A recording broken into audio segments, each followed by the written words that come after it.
السلام عليكم البنات، كنتمنى تكونوا كلكم بخير وعلى خير. ومرحبا بكم في فيديو جديد ديالي. اليوم ان شاء الله غادي نوجد معكم واحد الطورطيه بصدر الدجاج. تبعوا معايا الطريقه كيفاش غادي نصايبها. نبداو بسم الله. اول حاجه قطعت البصله وحكيت عليها واحد شويه ديال الثومه،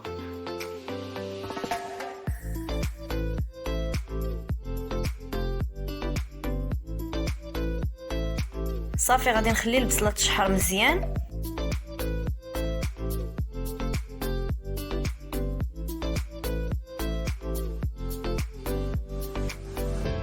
غندير واحد شويه ديال الملحه وواحد شويه ديال الزيت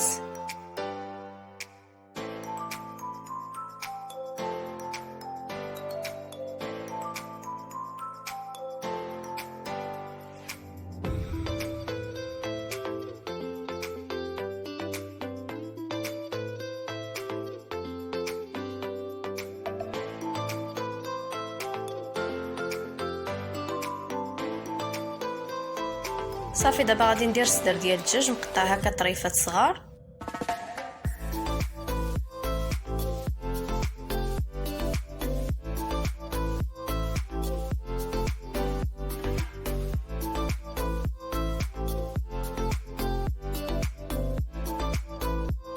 غنديروا واحد شويه ديال البزار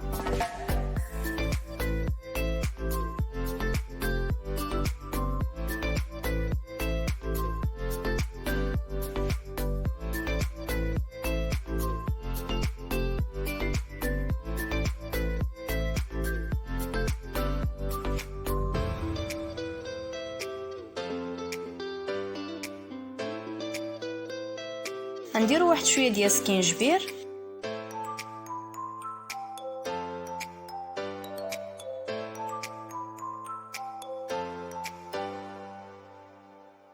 دابا غادي ناخذ واحد الاناء غادي ندير فيه 4 ديال البيضات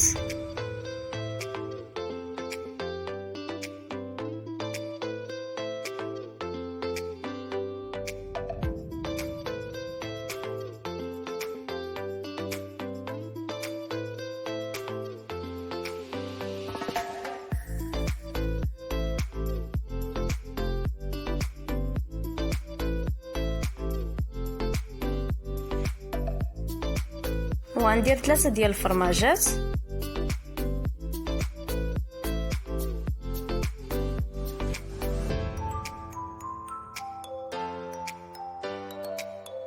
صافي. وغادي نضربهم بحال هكا مزيان. غادي نخوي عليهم واحد الكاس ديال الحليب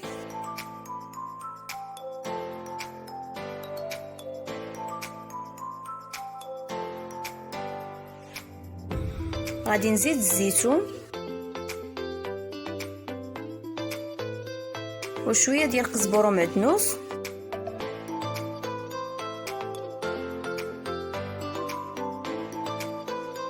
غندير العطريه شويه ديال البزار وشويه ديال السودانيه وشويه ديال التحميره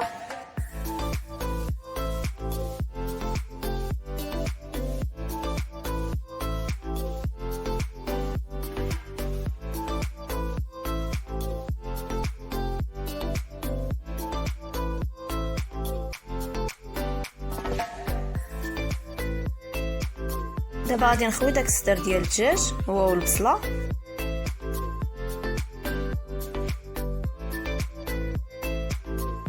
صافي. وغادي نخلط مزيان هاد المكونات مع بعضياتهم.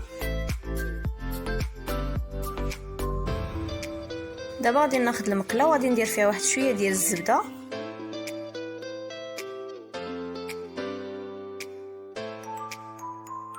صافي. وغادي نخوي داك الخليط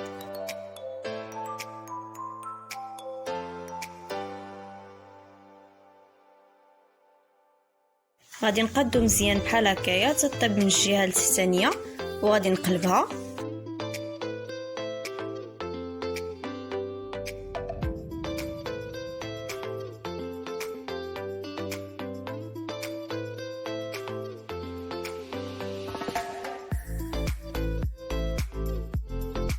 صافي. دابا ملي طابت من التحت غادي ناخذ واحد الطبسيل وغادي نقلبها باش طيب على الجهه الثانيه.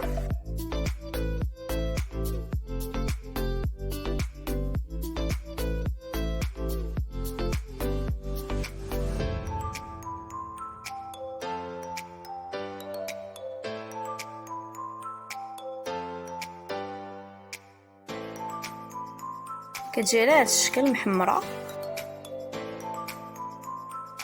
وهذا هو الشكل النهائي ديال الطورطيه ديال الصدر ديال الدجاج. كتجي لذيذه بزاف، كنتمنى الا عجبتكم تجربوها. انا غادي نقطعها باش تشوفوا كيفاش كتجي من الداخل.